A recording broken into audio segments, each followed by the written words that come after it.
It led to the Mueller investigation. That's what some of these comments in the whistleblower's remarks are let's about. Get to that. Some of what the president is talking about when he's saying, "Oh, I want you to talk to Barr." Barr is trying to deliver, and I have this, as do other reporters from other sources, to deliver evidence that perhaps this has all been a deep state conspiracy, just like Donald Trump alleges. Well, the Trump administration is giving new life to the Hillary Clinton email probe. According to the Washington Post, the State Department is investigating as many as 130 of her former aides who sent messages to her private email while Clinton was U.S. Secretary of State. Karin Demirjian is a congressional. It's happening.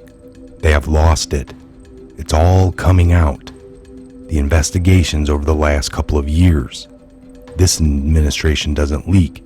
This administration doesn't talk about ongoing investigations.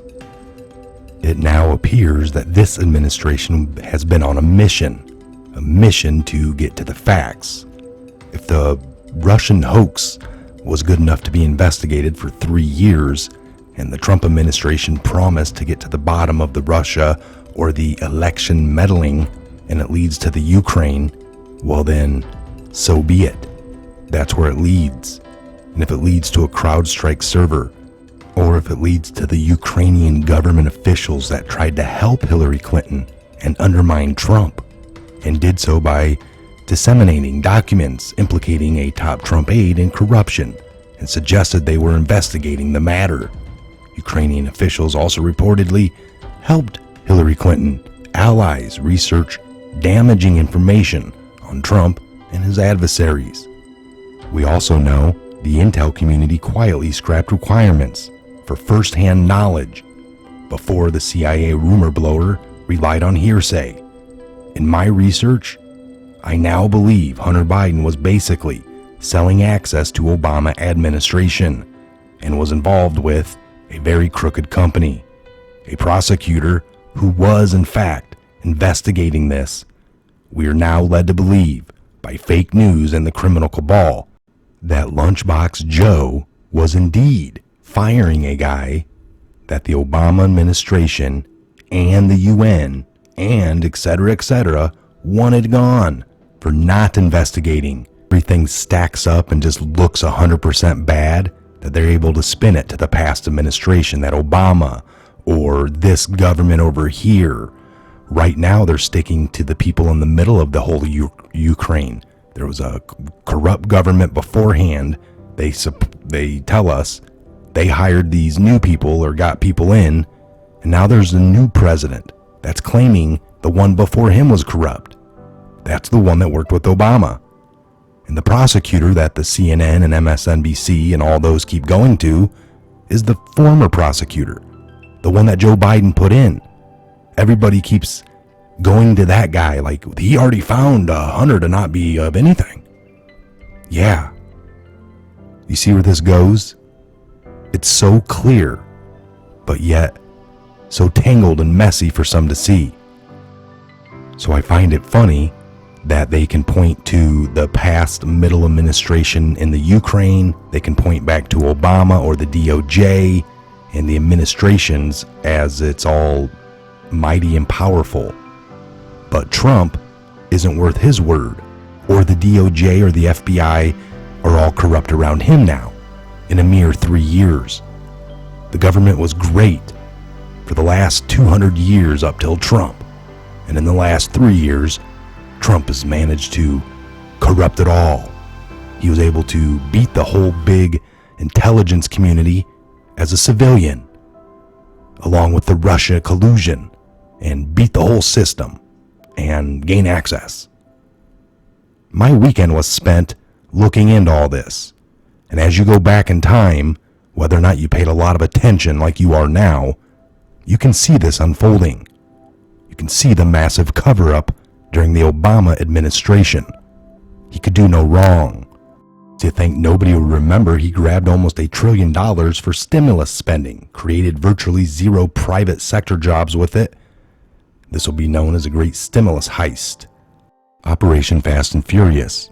Obama partisans seem to think any given example or of abuse by their guy had to be stopped being called a scandal the moment it seemed clear he wouldn't be impeached over it.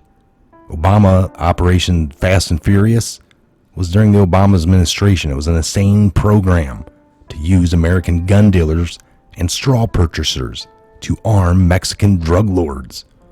Ended up result in a Border Patrol agent, Brian Terry, being killed by one of our own guns. Eric Holder held in contempt of Congress. This was a direct result of Operation Fast and Furious, but it merits distinction as a separate scandal in its own right. Holder was first sitting member of President's cabinet in the history of the United States to be held in contempt of Congress. Of course, Democrats closed the ranks behind Holder. The White House protected him, and the media allowed Holder to spin the contempt vote as a mere political theater. In reality, it was a difficult step that responsible members of Congress didn't want to take, and it was fully justified by Holder's disgraceful conduct in the Fast and Furious investigation. Obamacare. Everything about Obamacare is a scandal, from the president's direct words and lies about keeping your old plan if you liked it, to Representative Nancy Pelosi's, we need to pass it to find out what's in it. Yeah. Spying on journalists. The Obama administration establishment media came about as close as falling out of love with Barack Obama as ever when his administration was caught spying on journalists. The IRS scandal. The selective targeting of conservative groups by politicized IRS service employee. The head was a scandal, and Democrats and their media pals somehow managed to smother it all up. They put out the grenade, even though the story begins with the IRS admitting to the wrongdoing on tape. Benghazi. This is the clearest example of Obama and his supporters thinking all of his pre-2012 scandals ceased to exist the moment he re-won the election. Hillary Clinton's secret server. While we're on the subject of Hillary, as we were earlier, her secret email server is an Obama scandal as well. The Pigford scandal, named after a landmark lawsuit from Bill Clinton era, the abuse of a program meant to compensate minority farmers for racial discrimination exploded under Obama. After years of left-wing attacks on Andrew Breitbart for daring to speak up about the scandal, the mainstream media, no less than the New York Times, finally admitted they were inaccurate. The NSA spying scandal, the Bow Bergdahl, the Iran nuclear deal and ransom payments, the polluting of the Colorado River, the GSA scandal, the VA death list scandal. It goes on and on and on. We kind of remember about the Secret Service gone wild. It just goes on, folks. And none of it was exposed or looked at properly. Trump promised to drain the swamp. Perhaps he could not, in good conscience, see the world burn. Perhaps he could not stomach the thought of children being kidnapped, drugged, raped, while leaders and law enforcement of the world turned a blind eye. Perhaps he could not stomach the thought of mass murders occurring to satisfy Moloch.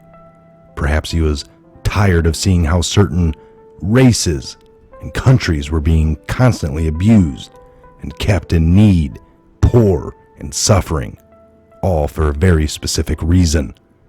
Ask yourself an honest question. Why would a billionaire who has it all, fame, fortune, a warm and loving family, friends, and basically everything, etc., want to endanger himself and his family by becoming POTUS? Why would he want to target himself and those he cares about? Does he need the money? What does he get out of this? Does he need fame? Does he want to make the U.S., the world, a better place for his family and for those good and decent people of the world who have been taken advantage of for a very, very long time? Think about it.